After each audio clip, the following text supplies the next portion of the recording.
Then the 5 foolish ones asked the others, "Please give us some oil, give us of your oil, because our lamps are going out." But the others replied, "We don't have enough for all of us." I'm going to be filling in for Josh today, and we're going to be continuing with the parables series with today's passage. So I want to start, for those of you who are more Bible nerds, you might enjoy this part. For those of you who aren't, just bear with me. This won't take the whole time. But I want to start with some context, because one of the things with parables is that they can be really familiar, but if you understand a little bit about the context that they were spoken into, sometimes that can bring a little more life into them. And I feel like that's really important for this passage in particular. So we're going to do a little bit of quick history here. So the parable that we find right now for today is nestled into about a 3-chapter context. It's near the end of Jesus' life. He has started to predict his death to his disciples. And at the end of, I think it's chapter 23, Jesus has just laid into all of the political and religious leaders of the nation of Israel in the heart of the temple, publicly in front of everybody who was there for Passover, which would have been the largest celebration of the year. So up to this point, Jesus had pretty much stayed to the north, and a lot of the controversial stuff he said was getting trickled up or down, however you look at it, to Jerusalem. But he is now saying these things directly to the leaders who already want to kill him very publicly, and basically kind of thrashing them for the way that they are leading the people and running the country. He's also just predicted the destruction of Jerusalem and made the statement that the temple will not have one stone standing upon the other. So our parable comes in a conversation with the disciples as they're leaving the temple, as Jesus has just done all of these things. These guys have been walking with Jesus for 3 years. A lot of them sacrificed a lot to start following this guy. They weren't really sure where it was going to lead. Now he's talking about how he's going to die, and he's getting them into some pretty hot water with people who have the power to execute them. They are understandably nervous, anxious, afraid, confused. Like, we have to understand kind of the climate that these things are spoken in. They begin to ask a lot of questions, and Jesus tells them some more prophecies that are even more harrowing and even more kind of terrifying about what we now know as the rapture. Those of us who have grown up in the evangelical world are very familiar with the left behind theology. Most of what is said here is where all of that comes from. So chapter 24 is a whole lot of description from Jesus about some really scary stuff, about people disappearing and people dying and things being on fire and stuff that you don't really want to hear about the center of your nation and religion. And as he's giving them in private kind of these predictions or prophecies or whatever, they start to fixate on a couple of questions, which we'll get into in a minute. I do want to say one thing, and this is just an academic thing for those who are curious. A lot of what is described in Matthew 24, you can parallel to the events of 70 AD when Jerusalem was destroyed by Rome in an actual war. So whether this is about something that happens in the future or something that already happened, these predictions of Jesus you can actually see largely having already come to pass. Just some food for thought. You can do your own research on that. I'm happy to answer questions, but it's a much less sexy version of what these passages mean, but much more academically sound, just for what that's worth.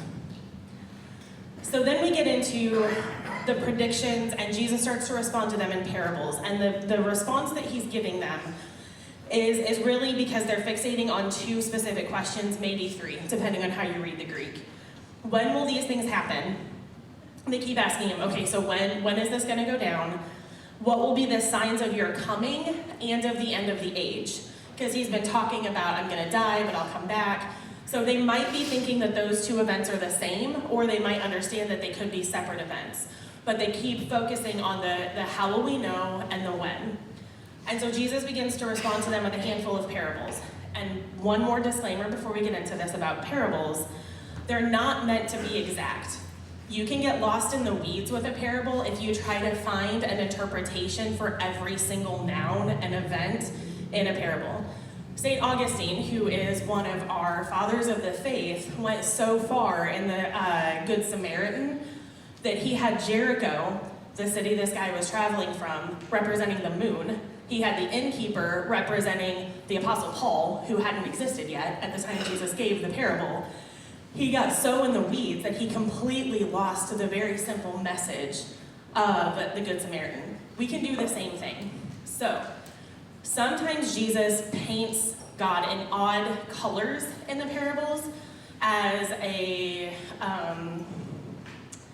angry master or an unjust judge. We need to keep in mind that Jesus isn't trying to tell us who God is in those parables. He's trying to teach a story, and he's using images that would be familiar to his listeners. He's not trying to tell us this is who God is. God isn't the unjust judge. God isn't the cruel master. When we start to draw those parallels, as a friend said this weekend talking about this, it says more about the listener and their view of God than it does what Jesus was actually trying to tell them about who God was. When Jesus wants to tell us who God is, he's very clear about it. Your Father. He tells them this is who God is to you. So just be careful, hold them loosely. Don't try to make every single thing in a parable mean something, because sometimes you can lose the forest for the trees. Does that all make sense? Okay.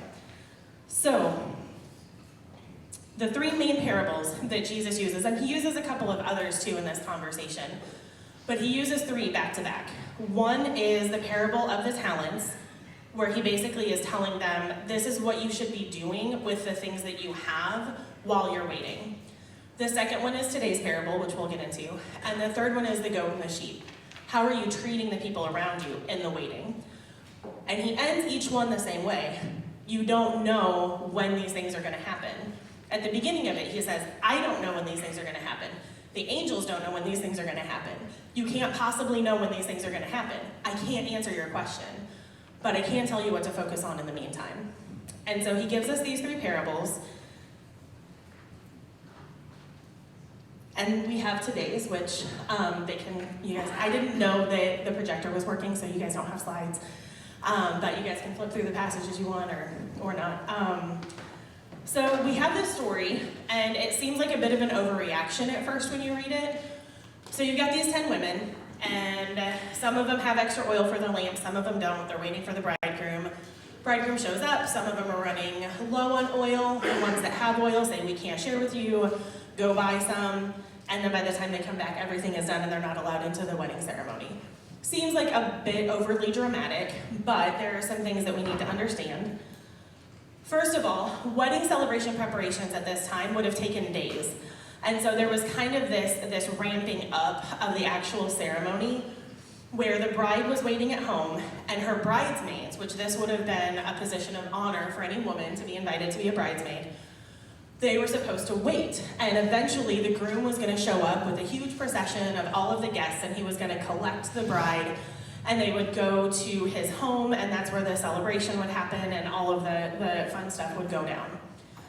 So the women were responsible for basically taking care of the bride and waiting until the groom showed up.